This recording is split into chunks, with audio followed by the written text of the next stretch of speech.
बहुत समय पहले की बात है। पहाड़ों के बीच एक छोटा सा राज्य था, तरालगढ़। वहां का राजा बहुत स्वार्थी और मूर्ख था। वह अपने महल और खजाने की चिंता करता था, लेकिन जनता भूखी प्यासी रह जाती। खेत सूख चुके थे, बच्चे स्कूल नहीं जा पाते थे और लोगों की आंखों में सिर्फ डर था। राज्य के किनारे एक बहुत ही घना और रहस्यमय जंगल था, अग्निवन। लोग कहते थे कि उस जंगल में जादू है और वहां परियां रहती है, इसलिए लोग वहां जाने से डरते थे।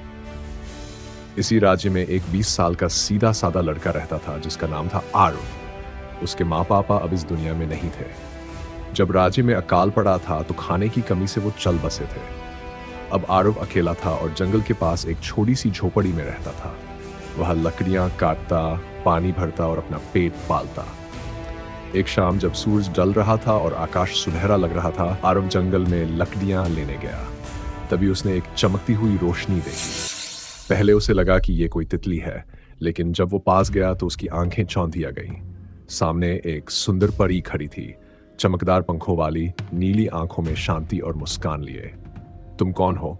आरव ने धीरे से पूछा। परी मुस्कुराई। मैं हूं एलिनाया, इस जंगल की रक्षक। आरव थोड़ा डर गया, लेकिन एलिनाया बोली, डरने की जरूरत नहीं। तुम्हारा दिल साफ है, इसलिए मैं तुम्हें दिखाई दी। उस दिन के बाद से आर्व और एलिनाया की मुलाकातें बढ़ने लगीं। वह उसे पेड़ों की भाषा सिखाती, नदी से बात करना सिखाती और जड़ी बूटियों का ज्ञान देती। आर्व को पहली बार लगा कि जीवन में फिर से रंग आ रहे हैं। धीरे धीरे उनके बीच एक गहरा और सच्चा प्यार पैदा हुआ। एक दिन जब आसमान में काले बादल छा गए और दूर नगाड़ों की आवाज आने लगी, एलिनाया बोली, राज्य में कुछ बुरा हो रहा है। आर्व तुरंत गांव की ओर भागा। वहां जाकर उसने देखा कि राजा ने गरीबों से उनका अनाज और पैसा जबरदस्ती छीन लिया था। लोग रो रहे थे, बच्चे भूखे थे। एक बूढ़ी औरत चिल्लाई, कोई तो हमें इस राजा से बचाए। आरव के दिल में आग सी जल गई। वो वापस एलिनाया के पास गया और बोला, क्या तुम मेरी मदद करोगे? इस राज्य को बचाना होगा। एलिनाया ने उसकी आंखों में देखा और कहा, हाँ, लेकिन तुम्हें हिम्मत से चलना होगा। उसने अपनी जादुई शक्ति से एक चमकदार तलवार और ढाल बनाई जो सिर्फ सच्चाई और भलाई के लिए इस्तेमाल की जा सकती थी। फिर उसने जंगल के सभी जानवरों को बुलाया, शेर, हाथी, हिरन और पक्षी, और सबने आर्व की मदद करने का वादा किया। अगली सुबह राजमहल पर हमला नहीं बल्कि एक शांति की क्रांति हुई। जंगल से बेलें निकलीं और महल के दरवाजे तक पहुंच गईं। हवा में पत्तियां नाचने लगीं और जानवरों की गर्जना से सैनिक डरकर भागने लगे। आर्व महल में घुसा और राजा के सामने खड़ा हो गया। राजा घबराकर बोला, मुझे कुछ मत करना, मेरी सत्ता मुझे रहने दो। आर्व ने शांति से जवाब दिया, हम तुम्हारी सत्ता नहीं, इस राज्य की भलाई चाहते हैं। अब तुम्हें जनता की सेवा करनी होगी।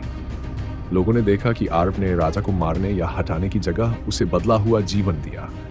उसने राजा को बगीचे की देखभाल का काम दिया, ताकि वह मेहनत का मूल्य समझे। अब राज्य में खुशियां लौटने लगी। खेत फिर से हरे हो गए, बच्चे खेलने लगे और लोगों के चेहरों पर मुस्कान आ गई। जनता ने आर्व को अपना राजा बना दिया। राज तिलक के दिन आर्व सोने के सिंहासन पर नहीं बल्कि एक लकड़ी की साधारण कुर्सी पर बैठा। एलिनाया पास खड़ी थी, उसकी आंखों में गर्व था। आर्व बोला, तुमने मुझे जो सिखाया वही मेरा ताज है। एलिनाया मुस्कुराई और बोली, और तुम्हारा दिल मेरी असली रचना है। फिर वह हवा में उड़ गई और एक चमकदार रेखा आसमान में फैल गई।